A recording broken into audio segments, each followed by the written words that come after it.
तर आपण ही दृश्य पाहतोय मस्साजोग मधली ही दृश्य आहेत। सुरेश धस हे देशमुख यांच्या कुटुंबियांच्या भेटीसाठी पोहोचलेले आहेत। धनंजय देशमुख त्या ठिकाणी उपस्थित आहेत आणि त्यांच्याशी आता ते चर्चा करत आहेत। आताची महत्त्वाची बातमी आणि ही दृश्य आपण एक्सक्लुझिव्ह पाहतोय झी 24 तासवर। देशमुखांच्या कुटुंबियांच्या भेटीसाठी सुरेश धस आज मस्साजोगमध्ये पोहोचलेले आहेत आणि ते त्यांच्याशी संवाद साधत आहेत। धनंजय देशमुख त्या ठिकाणी आहेत, तसंच इतर गावकरी सुद्धा आहेत, त्यांच्याशी ते संवाद साधतायत आणि त्यानंतर ते परळीमध्ये सुद्धा जाणार आहेत। परळीमध्ये महादेव मुंडे यांच्या कुटुंबियांची सुद्धा सुरेश धस भेट घेणार आहे।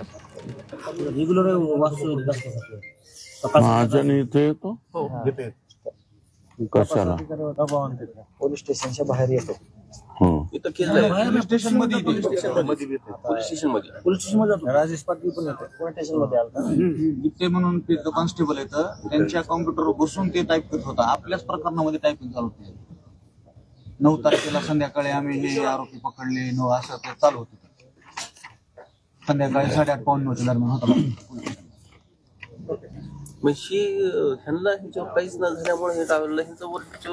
या संदर्भात अधिक माहिती घेणार आहोत आमचे प्रतिनिधी विकास माने यांच्याकडून। विकास, आपण पाहतोय सुरेश धस आता देशमुख कुटुंबियांच्या भेटीसाठी पोहोचलेले आहेत, त्यानंतर ते महादेव मुंडे यांच्या कुटुंबियांची सुद्धा भेट घेणार आहे। कसा नेमका त्यांचा दौरा आहे आणि कोणकोणत्या मुद्द्यांवर ही चर्चा आता सध्या होते? निश्चित सुरेश धस जे आहेत ते या ठिकाणी मस्साजोग गावामध्ये दाखल झालेले आहेत आणि त्या ठिकाणी बघतोय आपण की ग्रामस्थांसोबत आणि जे देशमुख कुटुंब आहे त्यांच्यासोबत त्यांच्या चर्चेला सुरुवात देखील झालेली आहे।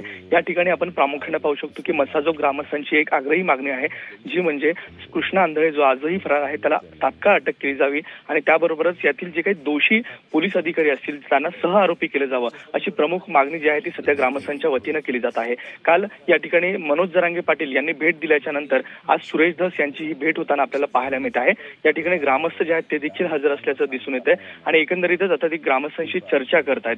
यामध्ये कृष्णा आंधळे हा प्रामुख्यानं जो फरार आहे त्याला तात्काळ अटक केली जावी अशी देखील भूमिका या ठिकाणी ठेवण्यात आलेली आहे। त्यामुळे आता सुरेश धस आणि जे काही हे केले जाते आणि त्याच्यानंतर सुरेश धस जे आहेत ते परळीकडे रवाना होतील आणि महादेव मुंडे यांच्या देखील खून प्रकरणाची ते या ठिकाणी माहिती घेणार आहेत आणि त्यांच्यासोबत चर्चा करणार आहेत। धन्यवाद विकास दिलेल्या माहितीसाठी। त्यांना जाणीवपूर्वक बाजूला का ठेवायला लागले त्याचं काहीच कळलं नाही आपल्याला।